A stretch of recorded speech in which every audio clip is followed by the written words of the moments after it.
So this here is a pretty good example of how socialism steals your freedom. And it's all going to be contained just within this one little packet, a whole bunch of information. So now we call red man in Canada our man. Is it because red man is too offensive? Maybe. I never heard that get addressed, but I suppose it could be. The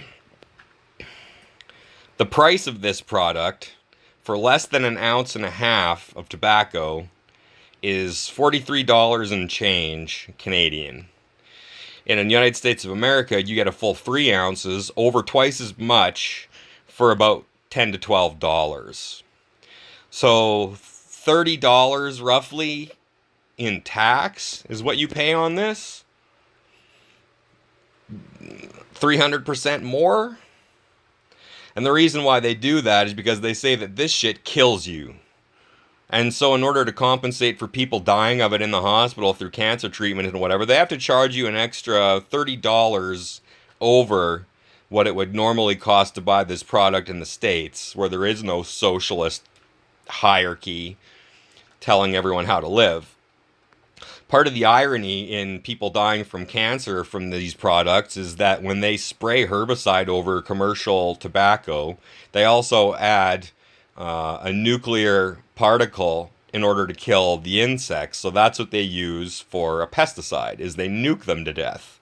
Now, one time we had a proponent of nuclear energy come through our high school, and he was showing us how safe it all is and that it'll be the next fuel of the future. And so, the idea was to get us interested and try to get us to come over to it.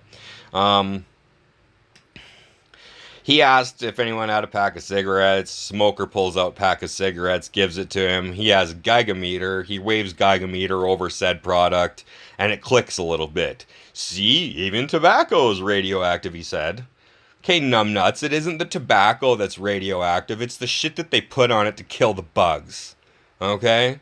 So he lied or was misinformed. Either way, he spreaded misinformation to all of us as to why this stuff is really more toxic than it needs to be in the first place. It actually means that the act of simply carrying this in your pocket, even if you never chewed it but you always carried it with you, is more likely to give you cancer than if you didn't carry it with you. Because it's gamma rays. That's what the Geigemeter picks up. That means this thing is emitting radiation. And so my hand right now is, if this thing is still radioactive and the half-life isn't up, my hand is currently being irradiated touching the pack. And then the same government that comes along that accepts the regulations on these poisons for this product tells you that it's too expensive to keep up to your own health on it after they've allowed the poisons to be added to it. And then they charge you 3 times as much for the product as it would normally cost in the States. And I doubt that every bit of that money goes towards cancer treatment and cancer research. We all owe the big bankers an enormous amount of money, and I would suggest that most of the money that we take on all of our taxed products goes to trying to pay off even just the interest on the debt that we've accumulated through accepting a private bank.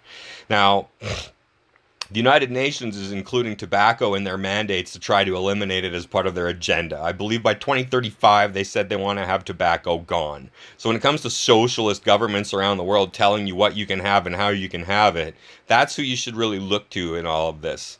The one world government. It's already here. Pardon me, excuse my burp. It's already here. I drank a beer. It's already here. And it's coming more and more, and I can't even imagine what the future is going to look like. Humanity is going to be so sanitized, we are going to be little more than cogs in their machine. So there you go. There's a pretty good example of how socialism is really not for you, it's for them, right? You're just a product just as much as this is a product. And this is another interesting thing too. When it came across the border, it got a crown stamp on it. So it still indicates that the duty was paid to the crown when this crossed the border. So you think that Canada is sovereign? Too damn bad it's not. We still give money to the royals on everything that comes in and out of this country, and all your taxes and everything else too. So there you go. Bunch of bullshit. Happy Canada Day. I was going to make a Canada Day video today and try to get it up, but my phone overheated once, and I didn't like 2 of the other recordings that I started over, so I basically just gave up. And this is all I'm going to post today. I guess it'll be a day late and $1 extra, but tomorrow I'll be putting my thoughts on Canada and what it is in regards to Canada today and why I don't care about Canada today anymore. So, all right, everyone, have a good night. Peace out.